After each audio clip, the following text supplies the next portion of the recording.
Yud Aleph, Amud Beis, page 11b. And yesterday we spoke about the laws of brochos HaTorah, the blessing on the Torah, and how a person is supposed to recite the brochos of the Torah before any type of learning. And we spoke about what the brochos of the Torah are. And we mentioned that the Me'ula Sheba Brochos, the best one of the brachos on the Torah, is the blessing of Asher Bachar Banu. That is the highest level, the best, the Me'ula Sheba Brochos, the best bracha. And the Gemara concluded and said, Hilkech Nimrinhu Lakulhu, therefore we should say all of them. And the one of the commentaries explains why should we say all of them, because the first opinion was an opinion shared by two of the rabbis, and the final bracha was only an opinion of one of the rabbis. But because that's the Me'ula Sheba Brachos, that's the best, so therefore they said, you know what, we'll have to do the one that has the multiple rabbis are encouraging us to say that blessing, and here is the individual opinion of this blessing, but it's considered the best. So let's just do both. One because this is the best, the other one because those are the multiple opinions follow that. But that's the way the Gemara concluded our discussion of yesterday with what the specific blessings are on the Torah. So now we're up to the two dots. We're on page 11b. We're on page 11b, about 15 lines up from the bottom of the page. 15 lines up from the bottom of the page. Tanan Hassam, we learned over there. Now, there is a lot of background noise where I am. Can you people hear me clearly? Yes. Yes. Okay, good. Tanan Hassam, we learned over there. Amar Lahem HaMemuna. The Memuna, which is the deputy Kohen Gadol, he would tell the Kohanim that were helping out, that were doing their job in the Beis Hamikdash, he would tell them, Baruchu bracha achas. Recite one bracha. Now that you have a moment of free time, they had a lot of things that they did in the Beis Hamikdash, bringing the sacrifices and so on. And he told them, listen, take a moment now and recite the one bracha. And we'll soon see what that bracha is. V'heim baruchu. And they recited that bracha. V'karu aseres hadibros, and they read the 10 commandments. Shema v'haya im shamaya v'yomer, the 3 paragraphs of the Shema. Uvaruchu esa'am gimel brachos. And they blessed the people 3 blessings. Emes v'yatziv v'avoida uberchas kohanim. Emes v'yatziv, which is the first bracha after the Shema. The first bracha after the Shema, they would say the Emes v'yatziv bracha. V'yatziv v'nochen v'kayom. So that was the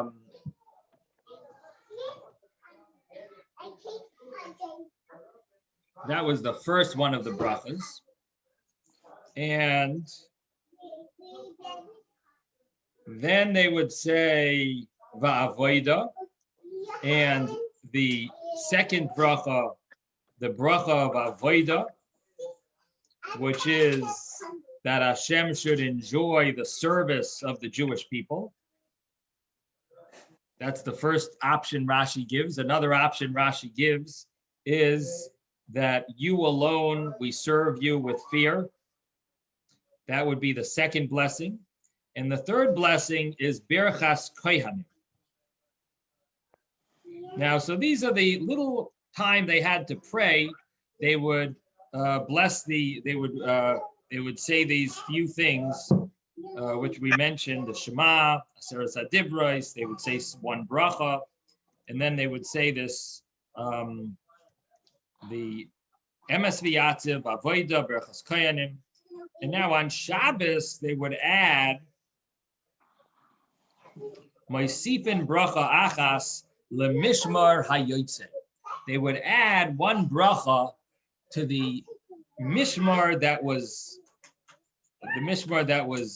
leaving, would say a blessing to the mishmar that was entering. So these are this is the extra bracha on Shabbos that they would say. So the Gemara now explains what these are. And the reason why the Gemara is bringing this, why is the Gemara bringing this rabbinic teaching, the Brisa, or Mishnah in Talmud, why is it bringing it here? What are we getting from this? Why are we learning this Mishnah that it says somewhere else? Why are we bringing it here in the Tractate of Brochos? The answer is because we're going to be talking about the blessings of Shema.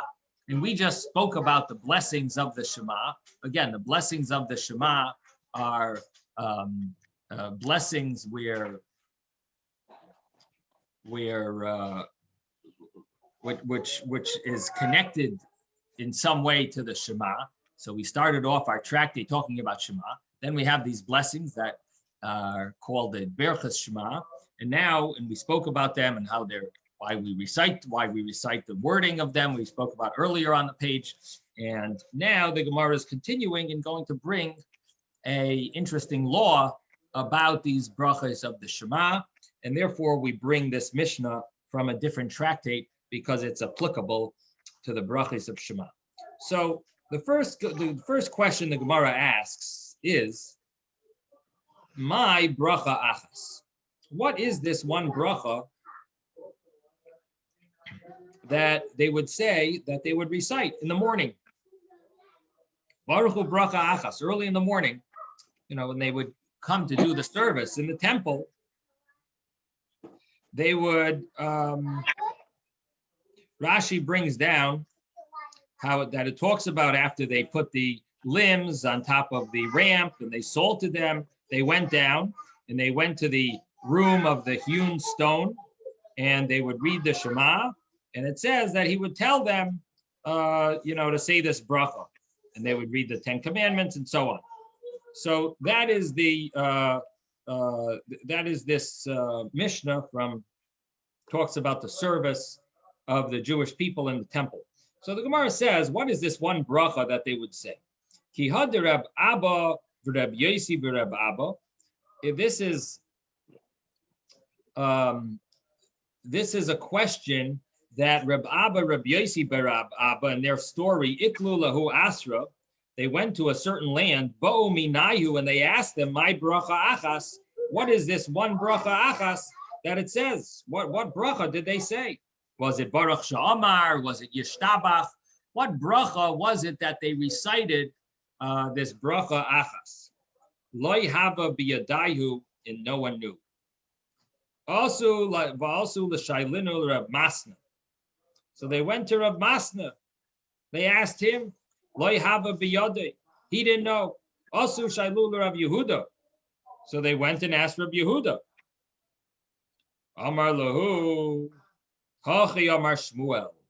So Rav Yehuda says, this is what Shmuel said. It's ahava rabba. Ava Rabba is the bracha that they recited. So before we spoke about fulfilling the mitzvah of Berachas HaTorah, the blessing on the Torah with Ava Rabba. And now the Gemara says that bracha, not only is it a blessing of Shema, not only is it a bracha that is considered a bracha on Torah, but also it is a bracha that they would recite when they had this, the people serving, the Kohanim serving in the temple, they would say this bracha of Ava Rabbah. It's interesting because the bracha of Ava Rabbah is called a bracha hasmucha lechaverta.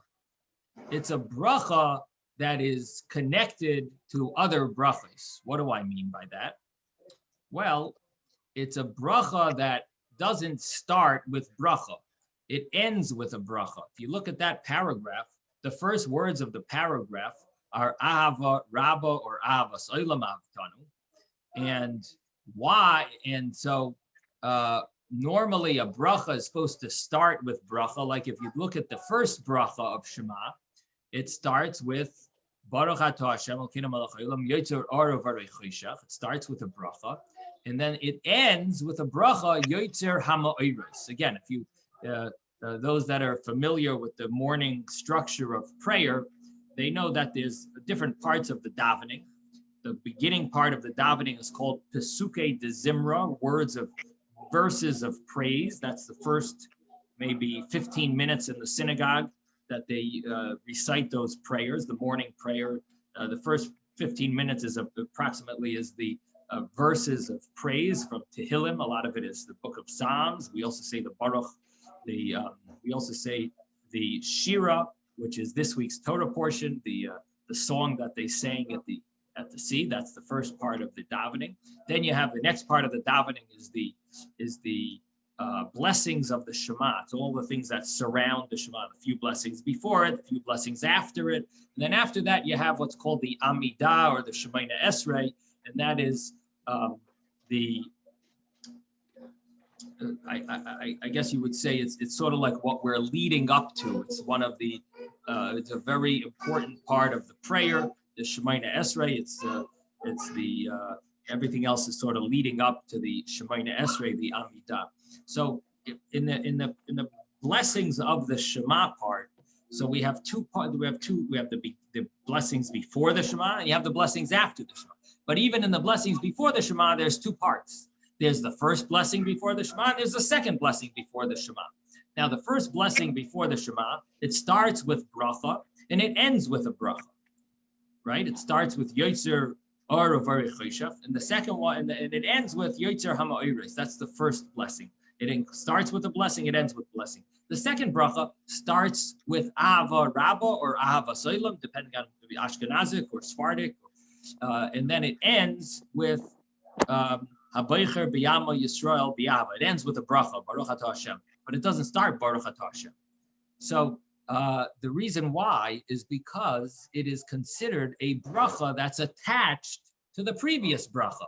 When you have brachas that are attached to previous brachas, it's not a problem. It's considered a bracha hasmucha lechaverta. It's like attached to the previous one, so it started with a bracha. So the question is, here, these kohanim, these priests, are now going to be reciting this bracha on its own. They are not starting with the first bracha. They said one bracha. They only had time for one bracha. They said the Shema. They said this bracha. And that was it, right? They made the 10 Commandments. They did not say the other bracha. So how did they do it if you're supposed to start with a bracha? So the commentaries discuss this. This is one of the questions that they deal with, and one of the answers that's given is that the bracha, as long as it's usually said with a bracha before it, that gives it that, so to speak, energy that it's considered.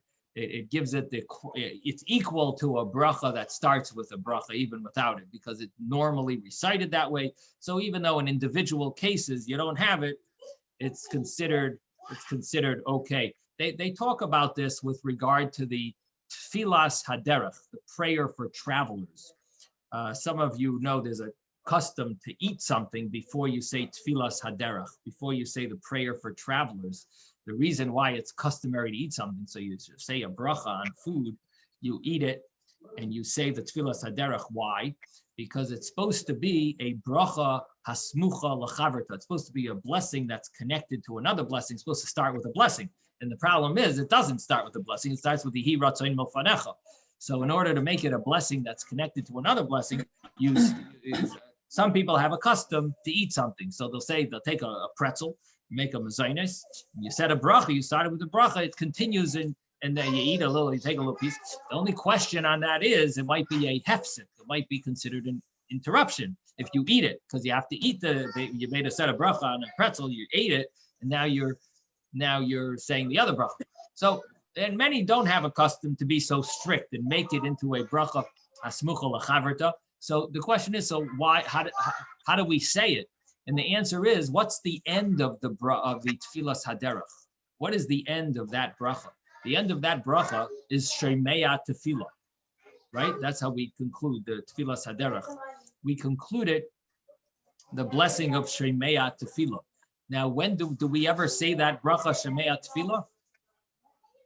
We say it in Shemona Esrei all the time. And that bracha in Shemona Esrei always starts with a bracha. I mean, in other words, it's always connected to the previous brachas.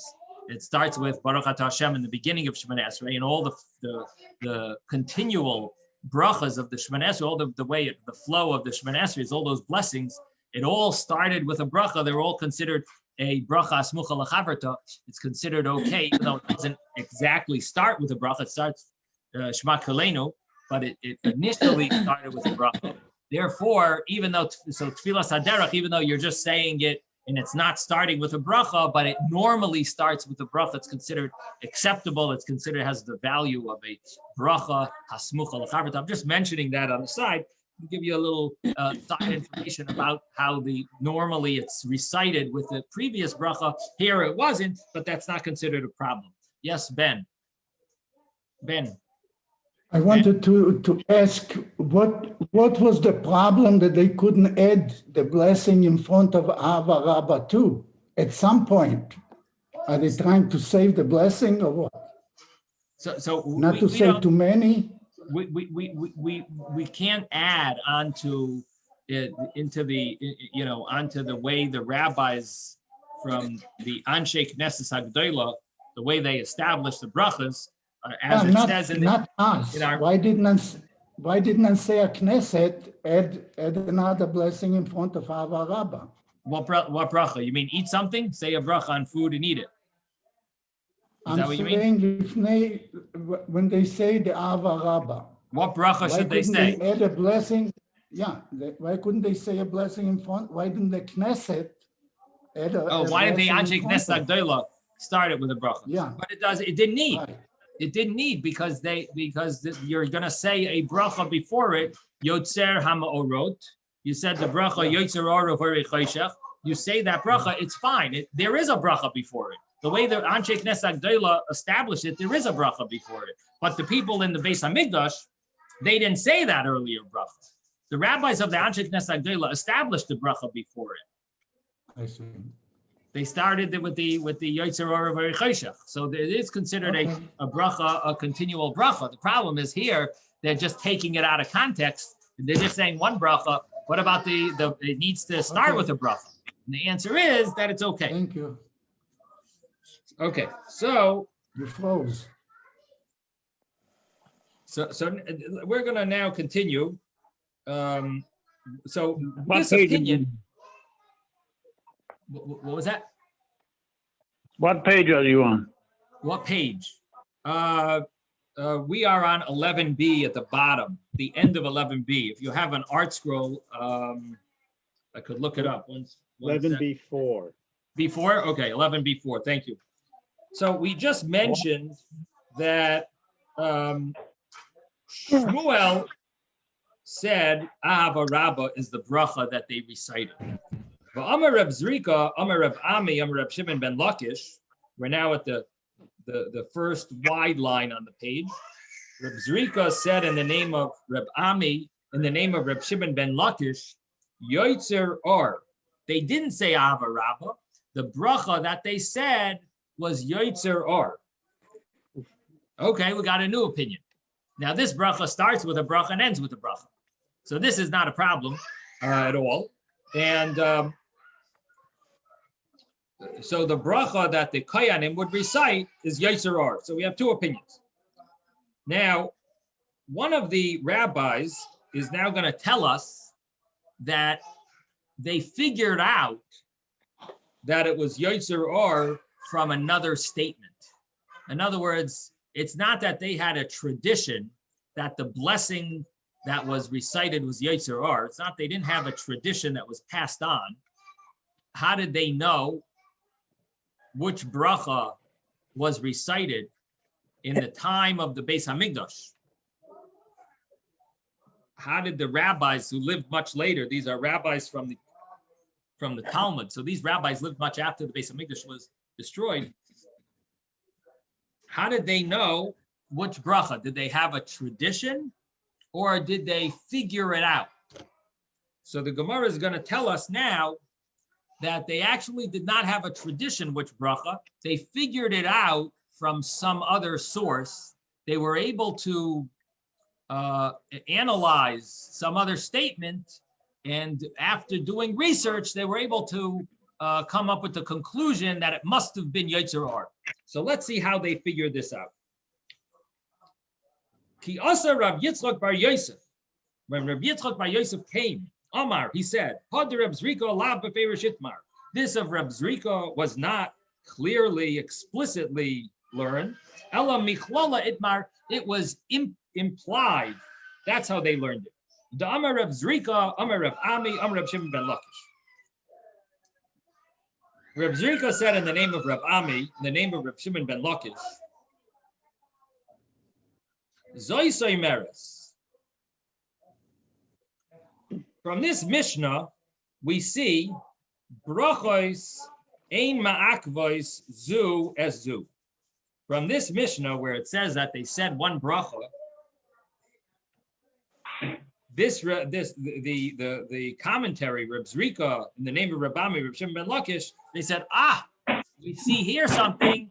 We see here that the brachos are not interdependent on the other brachas. The fact that they said one bracha, you see that one bracha is not dependent on the other. Because if they were dependent, then they couldn't just say one of the brachas. It must be that the brachas are independent. They're not interdependent, they are independent. Ein brachos ein ma'akvos zu as zu, they don't prevent one the other, meaning if you're going to only say one, it doesn't say don't do it at all, because they are independent of each other. That's what he said when he studied this Mishnah. That's what he saw when he studied this Mishnah. Now the Gemara says, so how do we know which bracha it is? So he made the following logic.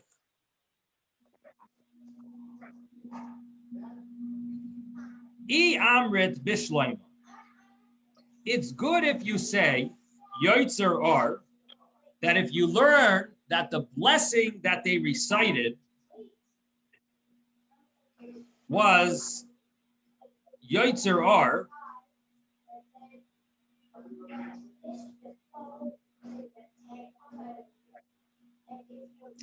then Hainu the brachos ein ma'akvos zu as zu.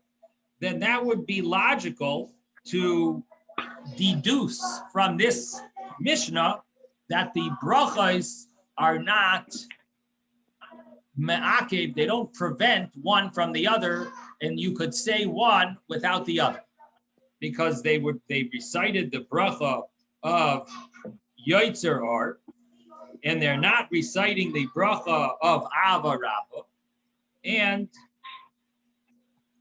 that's okay. That's fine. It would make sense. You see from there that one does not limit, it doesn't obligate you to say the other. You can do one without the other.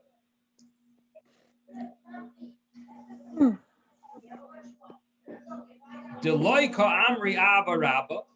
And you didn't say Ava Rabbah, it's not a problem. And now we're turning to page 12a.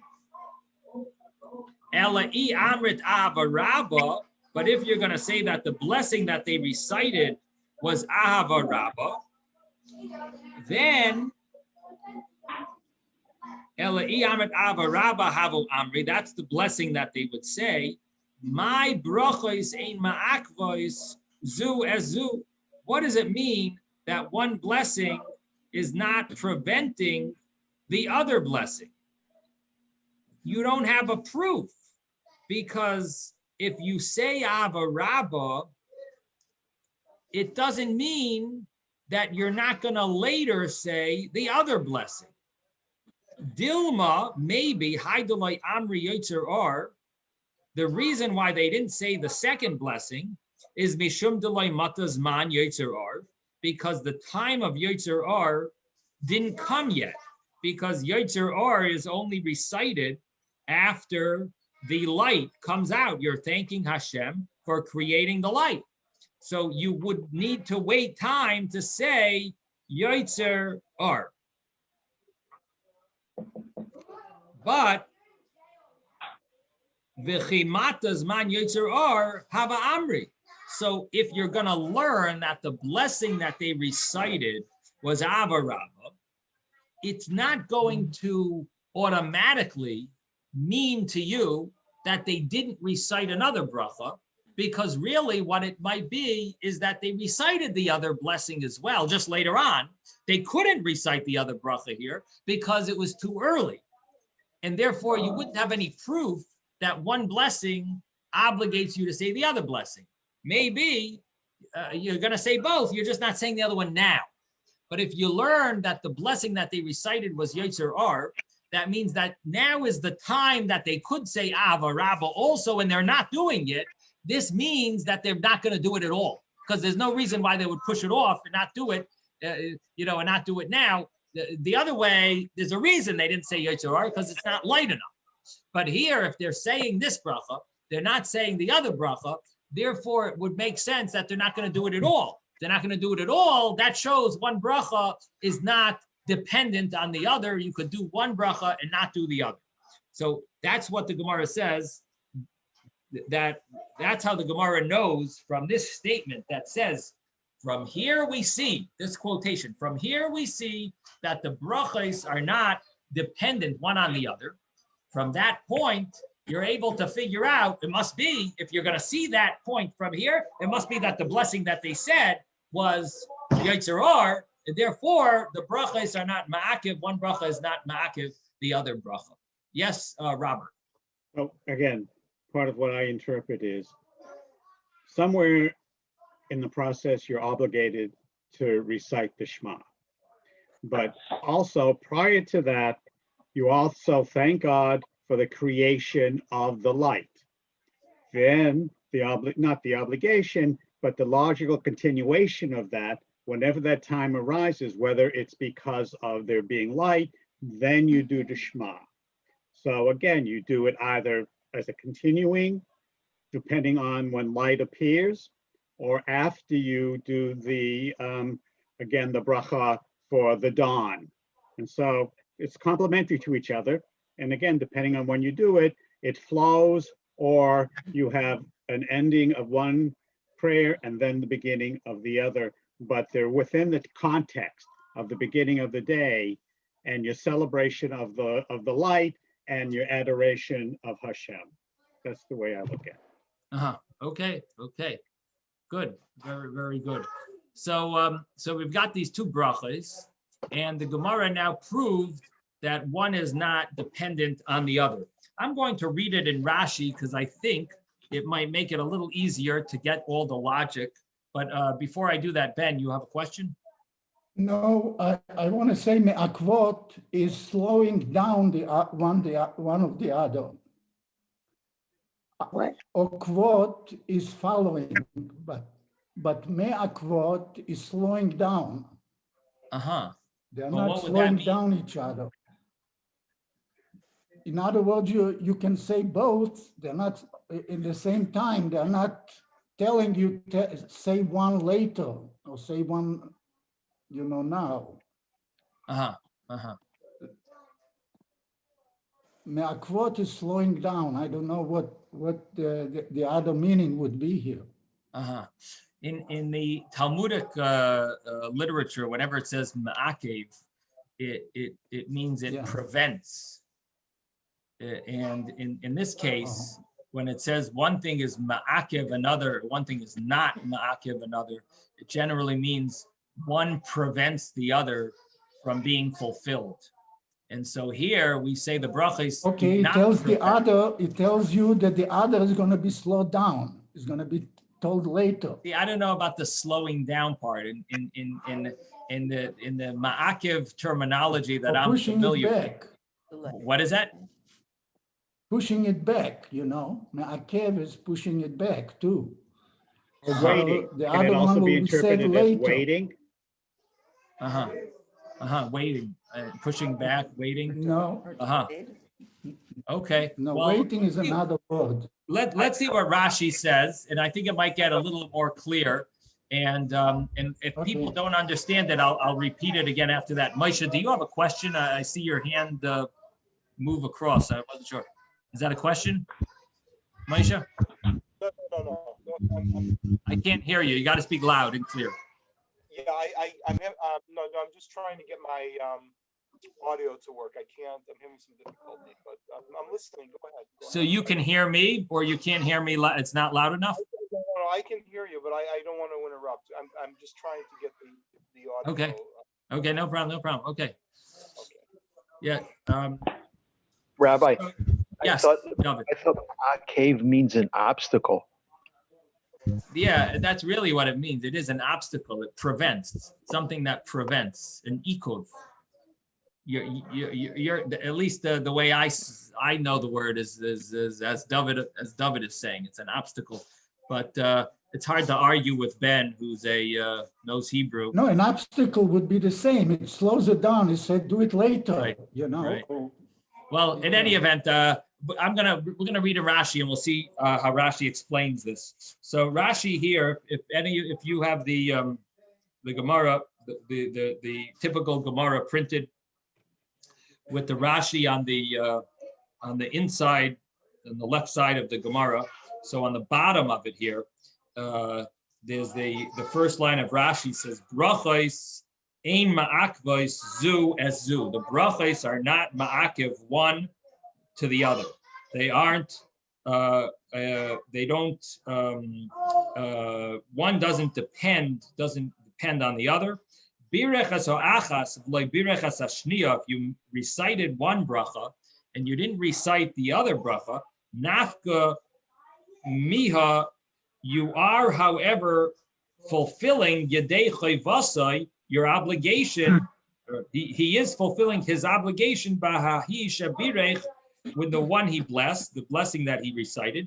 Ve'ein chaverto me'akeves, and his the other blessing, which is called the friend, the sister blessing, is not ma'akev. It doesn't prevent loymar to say she'ein zu mayelas b'loy zu. This one doesn't affect without the other one. This is almost like the two doses of the COVID vaccine. That one is not effective without the other. So the Rashi is telling us that that's what our Gemara is talking about. Do you need both to be effective? And it's brachos are ein ma'akvos zu es zu.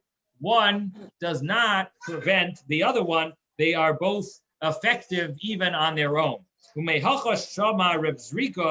This from here, Reb Zrika understood the Sfira Leila Reish Lakish, that Reish Lakish holds the Hach Bracha Achas, that when it says one bracha, it refers to Yotzer Or, he refers to Yotzer Or. What is the logic? Next Rashi.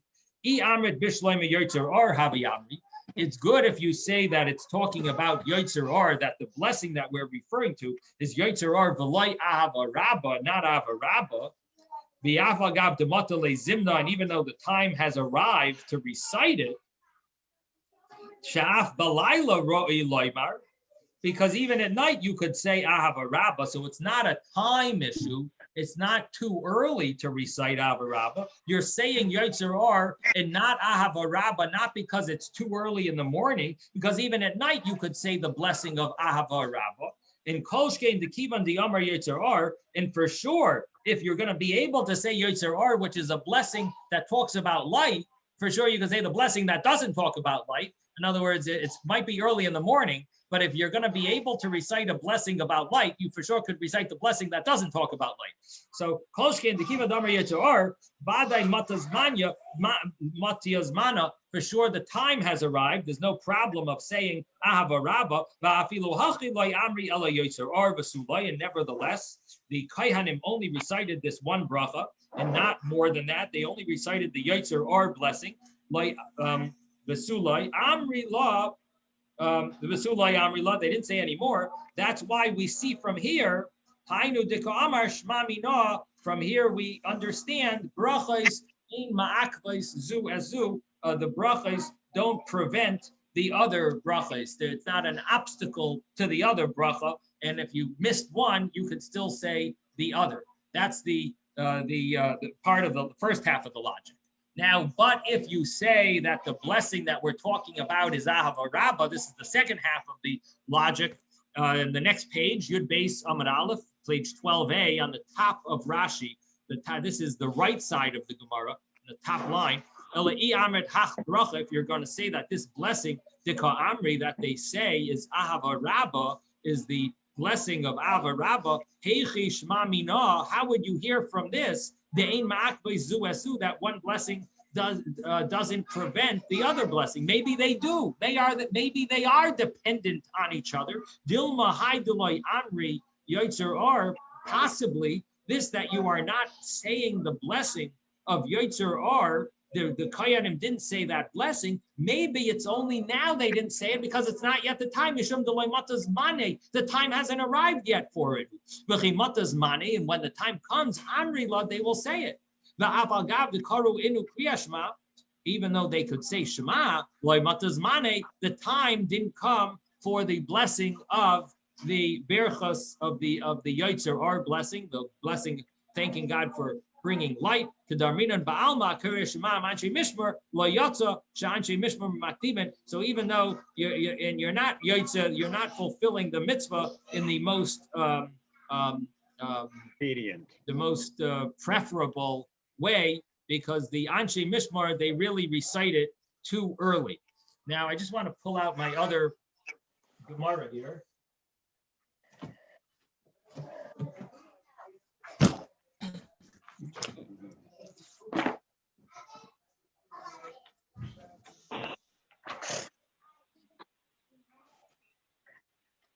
And this Gemara over here, the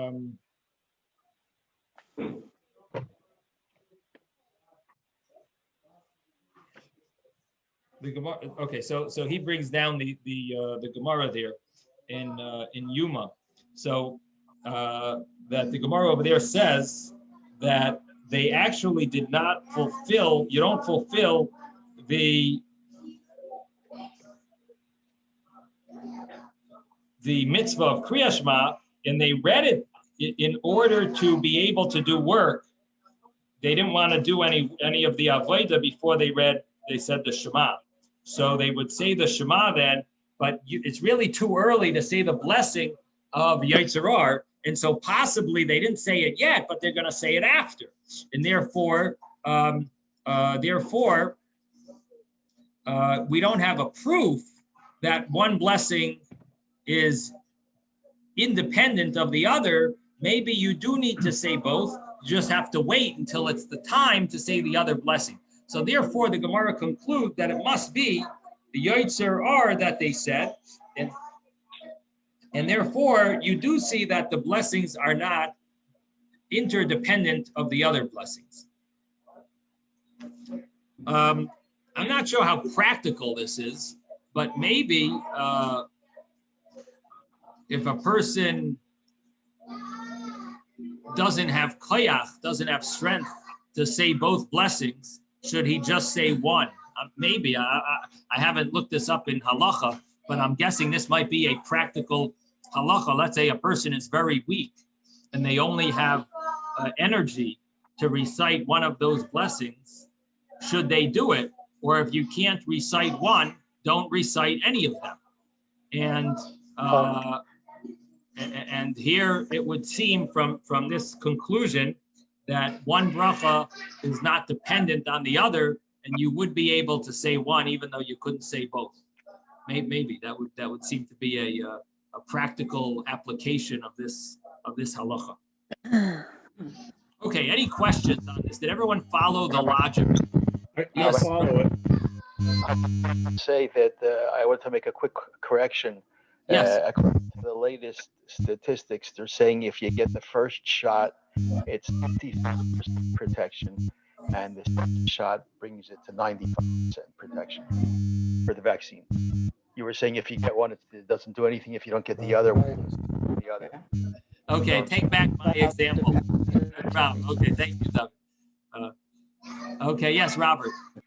Well, the only thing I would think would be is that if you don't have the energy to say both of the brachot, you're obligated to say the Shema in any case because you don't have the strength. But you know, before we die, we're supposed to have the Shema leave our lips. So de facto, you should always say the Shema if you can't do anything else. Yeah, right. But what happens if you could say Shema in one blessing? Only one of the blessings. Okay. So that would be the example. Yeah, But you're right. Shema would be the preferable thing to say. But Right. let's say you could do Shema, but you only have energy to do one blessing and the Shema. Okay, I understand. That Thank would you. be the example. But good point, Robert. You're Thank correct. you. Thank you for bringing that up. Okay, so let's continue in the Gemara. The Gemara now asks, what's the difference if you figure this out from logic, or if they actually said clearly that the blessing is Yaitzer or what's the difference? So you figured it out from it wasn't explicit, but you were able to figure it out through your analyzing and doing some Talmudic analysis on it. That's what it seems like, right? So v'imichlala, what's wrong? If it was figured out from more of a implied understanding, so what's wrong with that? It seems like a good proof. So the Gemara answers that it's not 100% proof that this is the meaning.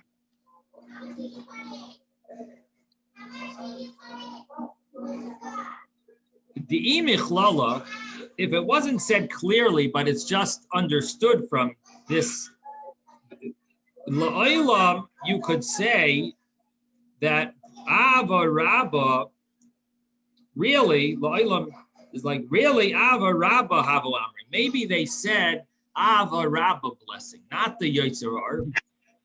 V'chimatas man Yotzer Or Havu Amri le. And when the time of Yotzer Or came, they would say it. And when we said the blessings are not ma'akev one the other, umay brochos ein ma'akev zu azu. What does it mean? The brochos don't prevent each other from being recited. Maybe all that was meant by that statement is seder brachos, the order of the blessings. Because if you recited Ava Rabba first, you're switching the order. Really, Ava Rabba is the second blessing. And you're going to tell me, well, they did not say the first blessing because the time wasn't yet time. Okay, but who says that you could say the second blessing first and then say the first blessing afterwards because you're waiting for the light to come out, you're waiting for the sun? Who says you could do that? And on this, the rabbis said, from here we see the brachos are not ma'akev one the other. It means the order of the blessings are not totally necessary. They're not an obstacle to reciting the blessings, but really you don't have to follow that order. You could swap the order, and that's not a problem. And that's what maybe it means the brachos are not ma'akev one another. So again, the simple understanding was the way we were able to logically prove that the blessing that the kohanim would recite is the bracha of Yotzer Or. And what it means was the blessings are not ma'akev one another, means the blessings don't prevent one another from being recited. You can recite one, even though you're not going to end up reciting the other bracha. It's not a problem. And the Gemara, however, mentioned that it's not 100% proof to learn it that way, because you could possibly learn it a little differently, and then you wouldn't have this proof. And the way to learn it differently would be that the blessing that they recited was actually the Ava Rabba blessing, and they didn't yet recite the other bracha, but they will recite it later when it gets light. And the fact that it says, we see from here that the brachos don't prevent one another, it means the order of the brachos are not an obligation completely. We don't have to totally follow the order of the blessings. We can actually switch them around. And that's another way of understanding that. Another way of understanding that statement, and then you don't have a proof. So we don't really know 100% which bracha the Kohanim would recite, but there is logic to say that it was the Yetzer Hara bracha. Okay, now we're up to the next Gemara. And the next Gemara says that they used to recite the Aseres Hadibros. So the Gemara here says, we're on page 12a now.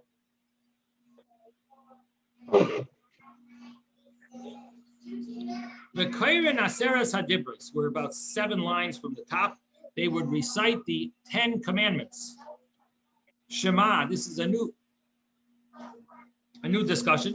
They would recite the 10 commandments. They would recite Shema V'haya Im Shemaya, the second paragraph of the Shema. Vayomer, the third paragraph of the Shema. Emes V'yatziv is the paragraph after the Shema. V'avoida, the prayer of Avoida, which is the Ritzei prayer in the Shemona Esrei. And the Birchas Kohanim is the blessing of the Kohanim. So these are the things that they would recite. Amar Rabbi Yehuda, Amar Shmuel.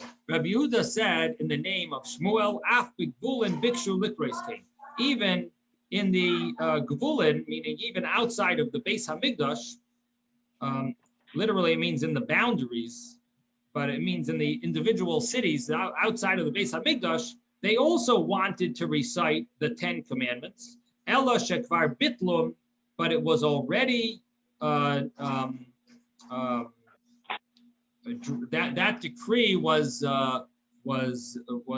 nisbatel. It was they broke the decree. They rescinded it. That they shouldn't. They made a rule not to say it. Mipnei tarumas haminim, because of the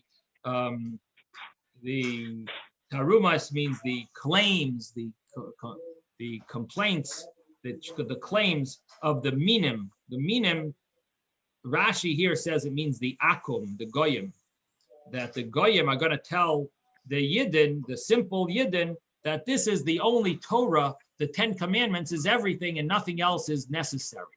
So we're afraid of that happening, and therefore we try not to make a big deal out of the 10 commandments. So we don't tell people, we don't read the 10. Imagine if we would read the 10 commandments every day in shul. If we would read the 10 commandments every day in shul, people would think, the goyim would have they would try to convince the yidden, you don't have to keep all 613 commandments. It's only 10 commandments. And because of that, the rabbis were mavatel this idea that initially they wanted to recite the 10 commandments, but they stopped it because of the minim. Now, Rashi here says it's the goyim are going to try to convince the simple yidden about the 10 commandments being the most important part of the Torah. However, the early, before the censor changed things around in our Gemara, the Christian censorship in Rome. So over here, instead of it saying Akum, the Goyim, it actually read the students of Yeshu. That means Yashka's students. Who were his students? They were people he convinced, his Jewish people who he convinced to follow his thing. His student, these are the people. So it really means Jews who are minim, heretics. That's really what it means, even though Rashi here says Akum, but there's an early version of Rashi that actually says Talmidei Yeshu, that they are the ones who, the minim, the heretics, are the ones who would possibly try to convince us that this is the main Torah, the 10 Commandments, and really the there aren't any nothing else of Torah is important. You don't have to follow it. That's what Chas v'shalom, that's what they would say. Yes, Howard. Rabbi, what's the source for that? That there's an earlier version of Rashi that says something different? Because somebody's talking.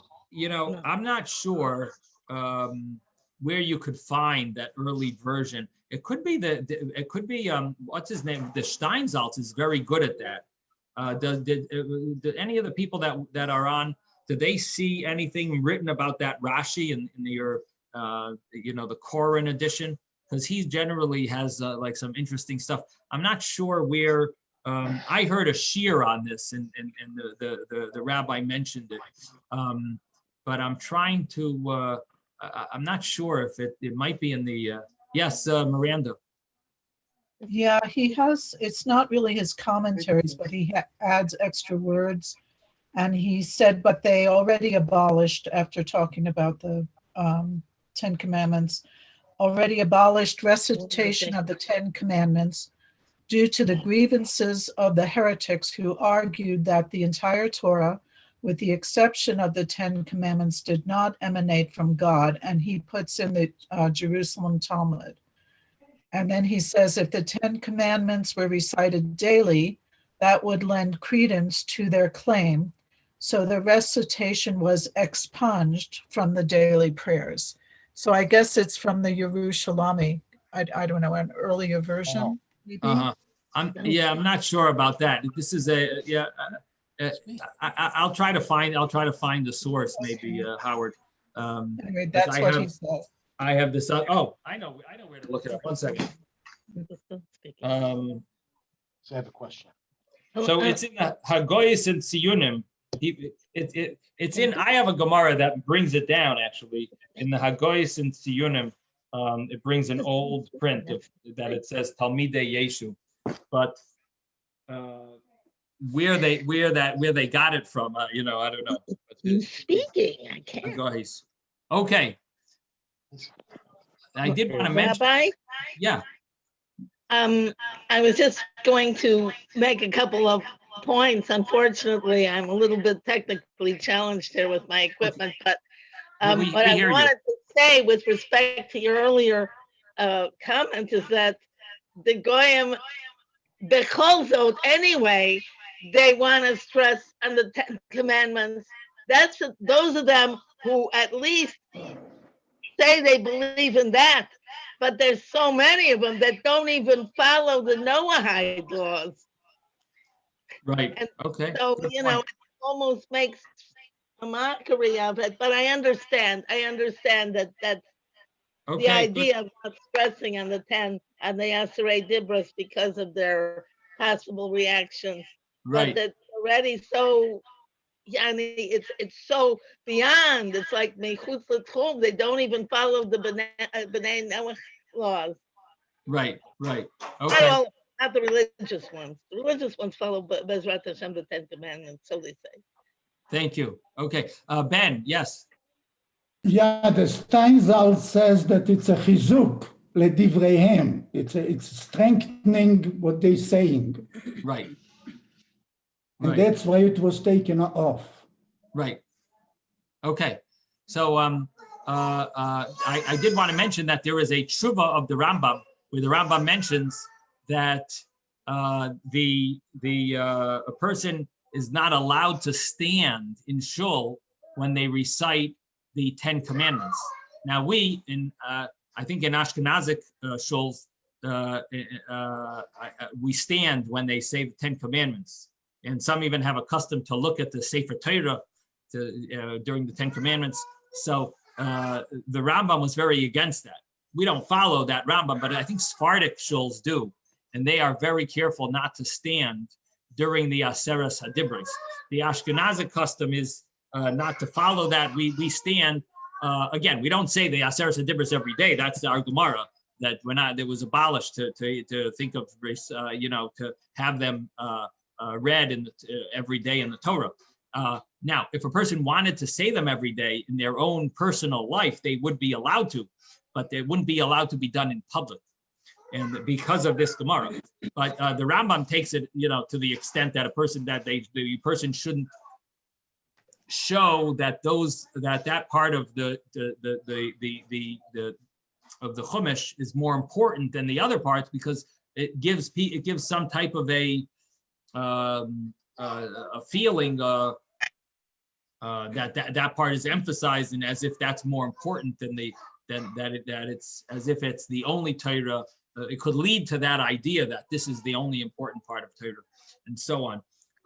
But there are explanations of why we do it, because we don't only stand for the Aseres HaDibros, we also stand maybe for Shira Sayom. This week's Parsha, people stand for the Shira, and it's also possible that we're standing for the person who gets the Aliyah. The rabbi normally gets that Aliyah of the Aseres HaDibros, very expensive, very valuable Aliyah, and generally they give it to the Rav of the Shul. So we're also giving honor to the Rav when we're standing, not just to the Aseres HaDibros. I know there might be, there are numerous reasons in Ashkenazic shuls why it is done, and it's not something that we should change because it is the tradition. And just because the Rambam was against it, that's fine for the Sephardic people, but Ashkenazic people, we have our tradition, and that's also kosher and good. Yes, Ben. By us and the Chabad, they also call all the kids up to the bima to listen to the 10 Commandments. Right. Yes. Yes, Howard.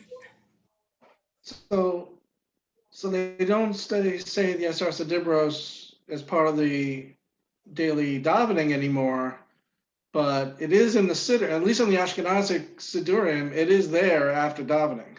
Right. I'm not sure why. Maybe because there is a custom for individuals to say it on their own. Individual. Right. But it shouldn't be. It's not supposed to be recited in a communal way. Okay, so let's continue with the next Gemara. The next Gemara says, "Of Shabbos ma'isifin bracha achas lemishmar hayotze." On Shabbos, there would be an additional bracha for the mishmar that's going out. They would say a blessing. My bracha achas. What is this bracha that they would add? Amar Reb Chelbai mishmar hayotze omer. The mishmar hayotze would say this extra blessing. The mishmar, they would say it, le mishmar hanichnas, to the mishmar that's entering. What's a mishmar? Mishmar is the watch. There was a group of, yes. I'm not sure. I thought maybe you skipped something. There was Rabbah, Barchan. Oh, maybe I did. I'm sorry. Maybe. Let me look again. I think yes, okay, you're right. I did. Thank you. No, it's good to have you over here to make sure. You honest. I skipped a few lines. What was that? Keep you honest. Keep me in track. I skipped a few lines. Almost gypped on this Gemara. Okay, I'll go back. Tanya Nami Hachi. There's also a brisa this way. We're about 10 lines down from the top of the page. Tanya Nami Hachi. A brisa also says this same point. Reb Nassan Aimer B'Gvulin. Reb Nassan says that in the Gvulin. Well, how do they translate Gvulin? Any of you have a translation there? I translate in the boundaries, but it means like in the local cities. What? It says outlying areas. Outlying areas, okay. In Stein Salz. Which means outside of the Beis Hamikdash. I'm not sure why we call it the Gvulin. I have to think about that. Why it's called the Gvulin. But it's the areas that are outside of the Beis Hamikdash. Bikshu Likrois came. They requested to recite the Aseres HaDibros.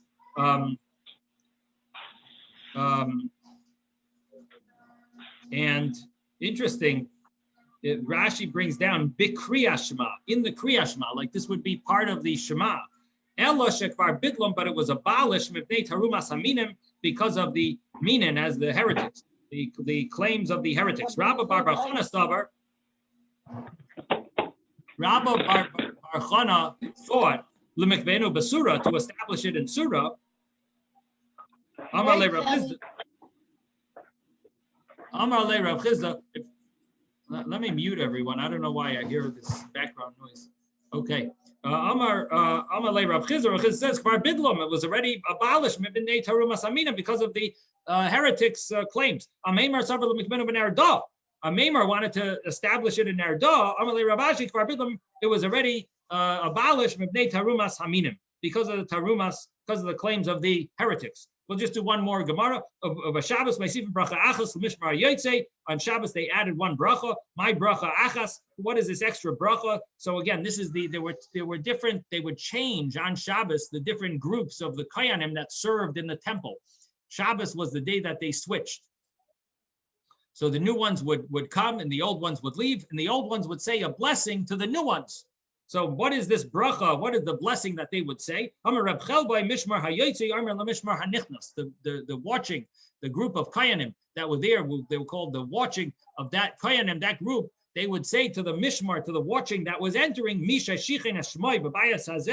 he who dwells his name, who rests his name on this house, who yashkin beinechem ava v'yachva shalom v'shalom v'reyos, he should rest amongst you love, brotherhood, peace, and friendship. That may you not have any fights.